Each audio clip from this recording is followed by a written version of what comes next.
માધવ વિદ્યા સંકુલ ઓનલાઈન ટીચિંગમાં આપનું હાર્દિક સ્વાગત છે. Standard 10th unit 5 playing with fire. આજે વિદ્યાર્થી મિત્રો આપણે પાંચમો પાઠ જેનું નામ છે પ્લેઇંગ વિથ ફાયર. પ્લેઇંગ એટલે રમવું અને ફાયર એટલે આગ, આગ સાથે રમવું. આ પાઠની અંદર નામ પ્રમાણે આપણે એની જ વાત કરવાની છે.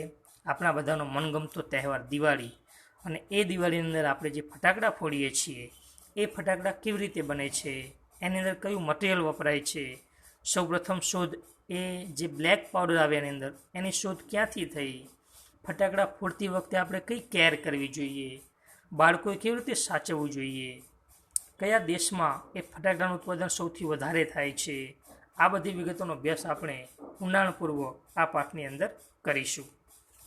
જો સૌથી પહેલો paragraph, one of our favorite festival in India is Deepavali or Diwali as it is known in the north. આપણા બધાનો ફેવરિટ એટલે કે મનગમતો તહેવાર દીપાવલી, ભારતમાં જેને દીપાવલી અને ઉત્તર ભારતમાં જેને દિવાળી તરીકે ઓળખવામાં આવે છે. There is nothing too much the excitement when night sky with a loud bang and a brilliant shower of colors. જો નથિંગ ટુ મેચ એની સાથે કોઈની સરખામણી ન કરી શકાય. એક્સાઇટમેન્ટ એટલે ઉત્તેજના, ક્રેકર્સ એટલે ફટાકડાઓ, લાઉડ બેંગ એટલે મોટો અવાજ, બ્રિલિયન્ટ શાવર ઓફ કલર્સ એટલે તેજસ્વી રંગો. એટલે આખું ભાષાંતર જોઈએ વિદ્યાર્થી મિત્રો આપણે. એટલે કે રાત્રે આકાશમાં મોટા અવાજ સાથે અને તેજસ્વી રંગો સાથે ફૂટતા ફટાકડા ની સાથે કોઈની પણ સરખામણી થઈ શકે નહીં.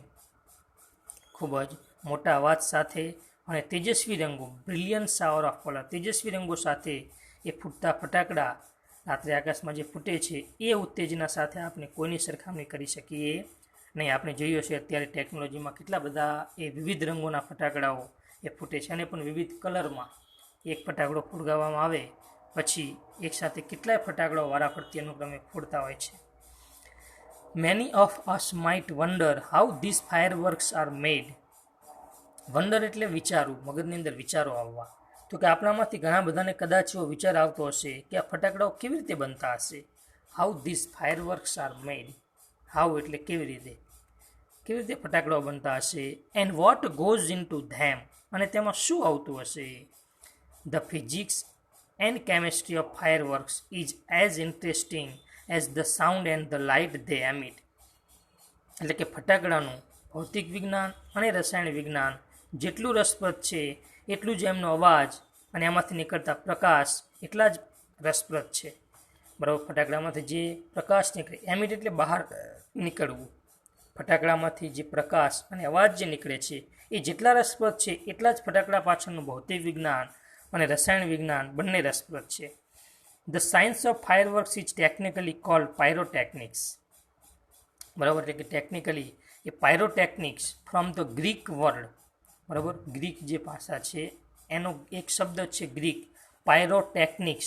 એ શબ્દ પરથી એ ફાયરવર્ક્સ જે છે એનો શબ્દ આવેલો છે. વૈજ્ઞાનિક રીતે જોઈએ તો પાયરોટેકનિક શબ્દમાંથી ફાયરવર્ક શબ્દ બનેલો છે. એ પાયરોટેકનિક્સના બે મિનિંગ થાય છે. Pyre meaning fire and technics meaning and art.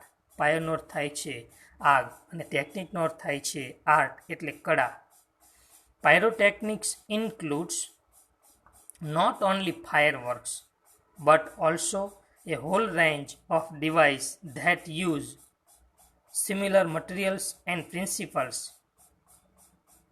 હવે જો આ જે શબ્દ છે પાયરોટેકનિક્સ, બરાબર, એ શબ્દમાંથી એ ફાયરવર્ક્સ એ શબ્દ બનેલો છે. તો હવે એવું કહેવા માગે છે કે પાયરોટેકનિક્સની અંદર ફક્ત ફટાકડાનો સમાવેશ નથી થતો, ઇન્ક્લુડ એટલે સમાવેશ થવો, પરંતુ હોલ રેન્જ એટલે સમગ્ર શ્રેણીના સાધનો, ડિવાઇસ એટલે સાધનો. કેવા સાધનો? સિમિલર મટીરિયલ્સ એન્ડ પ્રિન્સિપલ, કે જેના પદાર્થો અને સિદ્ધાંતો સરખા છે એવા બધા જ તમામ શ્રેણીના સાધનોનો સમાવેશ પાયરોટેકનિક્સમાં થાય છે.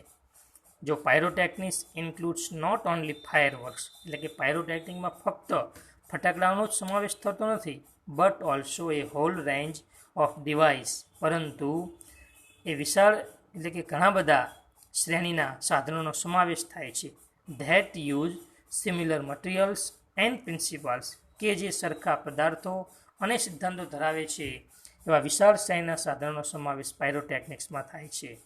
કયા કયા? તો from safety matches that we use every day.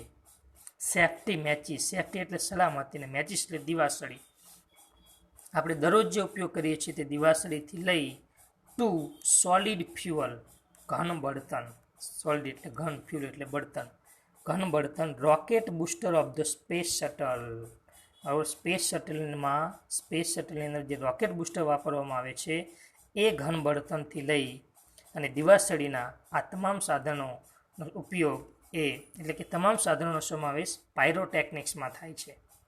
બરાબર, દિવાસળીથી લઈ અને સ્પેસ શટલમાં રોકેટ બુસ્ટરની અંદર જે સોલિડ ફ્યુઅલ, ઘન બળતણ જે વપરાય છે એનો સમાવેશ પણ પાયરોટેકનિક્સમાં થાય છે.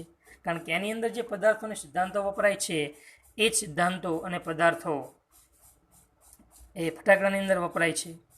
The household match is considered A special pyrotechnic device. Special pyrotechnic device એટલે કે ઘર વપરાશમાં વપરાતી દિવાસળી. હાઉસ હોલ્ડ એટલે ઘર વપરાશમાં, અને મેચ એટલે દિવાસળી. ઘર વપરાશમાં વપરાતી દિવાસળી જે છે એને ખાસ પાયરોટેકનિકનું ડિવાઇસ, સાધન કહેવાય છે. કેમ? તો કે એઝ, કારણ કે ઓલ ધ પાયરોટેકનિક ઇફેક્ટ, બધી જ પાયરોટેકનિકની અસરો એની અંદર સમાવેશ છે, હાજર છે. કઈ કઈ? તો heat, smoke, light, gas and sound are present in it.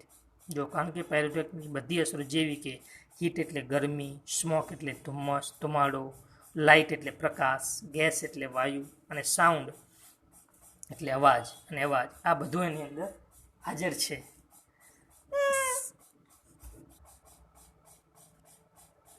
Some historians say that black powder the basic material used in fireworks.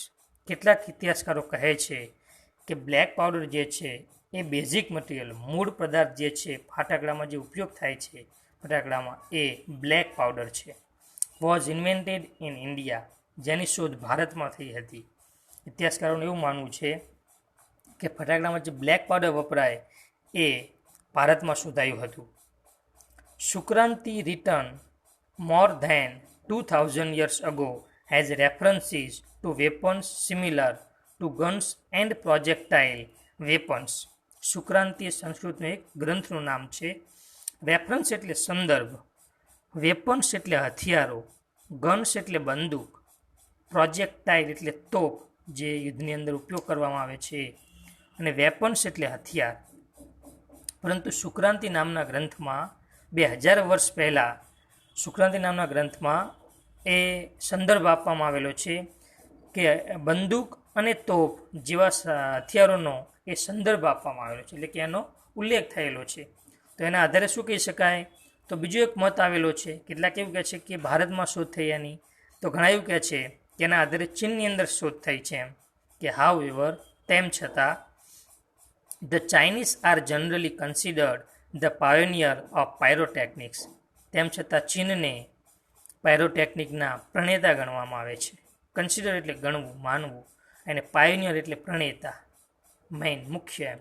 બરાબર, ચીન દેશને જ પાયરોટેકનિકના પ્રણેતા ગણવામાં આવે છે. They are said to have developed black powder more than 1000 years ago. એટલે કે તેમને જ આ બ્લેક પાવડર 1000 વર્ષ પહેલાં એમને વિકાસ કરેલો, શોધેલો છે. It took at least 200 years for the knowledge to spread to the west. અને તેમને આ નોલેજને પશ્ચિમમાં ફેલાવો કરતાં લગભગ ઓછામાં ઓછા 200 વર્ષ થયા. એમને તો શોધી તો વાર્યો તો પાડો, પણ ફેલાવો કરતાં પશ્ચિમના દેશોની અંદર 200 વર્ષ થઈ ગયા. And it was only in 1242 that an English monk Roger Bacon revealed the formula for black powder. અને સૌથી છેલ્લે રોજર બેકન એ વ્યક્તિનું નામ છે.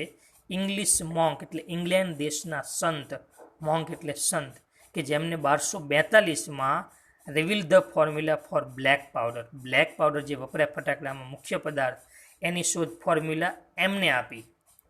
નામ યાદ રાખજો મિત્રો, રોજર બેકન, અને ઇંગ્લેન્ડ દેશના સંત. હી considered it such a dangerous substance. Dangerous substance એટલે ખતરનાક પદાર્થ. તે તેને ખતરનાક પદાર્થ ગણતા હતા. That he wrote of it in a code language. Code language એટલે સાંકેતિક ભાષામાં તેને ખતરનાક પદાર્થ ગણતા હતા અને તેથી તેમને એની જે ફોર્મ્યુલા છે એને સાંકેતિક ભાષામાં આપી. એની ફોર્મ્યુલા એમને સાંકેતિક ભાષામાં, કારણ કે તે એને શું ગણતા હતા? ખતરનાક પદાર્થ ગણતા હતા. The basic formula of the black powder or gunpowder has remained unchanged for century. બરાબર, મુખ્ય જે બેઝિક પાયાની જે ફોર્મ્યુલા છે એની મુખ્ય બ્લેક પાવડર અથવા તો ગન પાવડરની રિમેઇન અનચેન્જડ. રિમેઇન એટલે રહેવું, અનચેન્જ એટલે પરિવર્તન વગર, અને સેન્ચુરી એટલે સદીઓ, એટલે કે સદીઓથી પરિવર્તન વગરની રહેલી છે. એટલે બ્લેક પાવડરની જે ફોર્મ્યુલા છે એમાં કોઈ ફેરફાર થયો નથી. એનું જેટલું પ્રમાણ પહેલાં ઉપયોગમાં લેવાતા હતા એટલું અત્યારે પણ એટલું જ ઉપયોગમાં લે છે. It is a blend of potassium nitrate, charcoal and sulphur in the ratio of 75, 15, 10 by weight. Blend એટલે 3 પદાર્થોનું મિશ્રણ થાય છે. પોટેશિયમ નાઇટ્રેટ, ચારકોલ એટલે કોલસો અને સલ્ફર. બરાબર, આ 3 પદાર્થોનું કેટલા ગ્રામ? તો પોટેશિયમ નાઇટ્રેટ 75 ગ્રામ, ચારકોલ કોલસો 15 ગ્રામ અને સલ્ફર 10 ગ્રામ બાય વેઇટ એટલે વજન. આ ત્રણેય જે મટીરિયલ છે પોટેશિયમ નાઇટ્રેટ, ચારકોલ અને સલ્ફર, આનું મિશ્રણ ફટાકડાની અંદર આવે છે, ફાયરવર્ક્સની અંદર. It is almost the perfect combination. લગભગ આ સંપૂર્ણ સંયોજન છે. પરફેક્ટ કોમ્બિનેશન એટલે સંપૂર્ણ સંયોજન છે. એઝ કારણ કે it is and no further improvement or alteration need be made. Further improvement એટલે વધારાના સુધારાઓ અને અલ્ટરનેશન એટલે ફેરફાર, કારણ કે એની અંદર કોઈ સુધારાની કે ફેરફારની કોઈ જરૂરિયાત રહી નથી. Expert says that. નિષ્ણાતોનું કહેવું છે this might be only chemical products still using the same age old preparation and manufacturing techniques. બરાબર, નિષ્ણાતોનું એવું કહેવું છે કે આજે ફક્ત એવું રાસાયણિક ઉત્પાદન છે. કેમિકલ પ્રોડક્ટ્સ એટલે રાસાયણિક ઉત્પાદન, ઓલ્ડ પ્રિપરેશન એટલે જૂનું પ્રમાણ, અને મેન્યુફેક્ચરિંગ ટેકનિક્સ એટલે ઉત્પાદનની પ્રક્રિયા. એક આ જેવું રાસાયણિક ઉત્પાદન છે કે જે જૂના એના પ્રમાણ અને ઉત્પાદનની પ્રક્રિયા એ જ ચાલતી આવે છે. સેમ એજ, વર્ષોથી જે જૂની છે એ જ વર્ષોથી ચાલતી આવે છે. એની અંદર કોઈ ફેરફાર થયો નથી.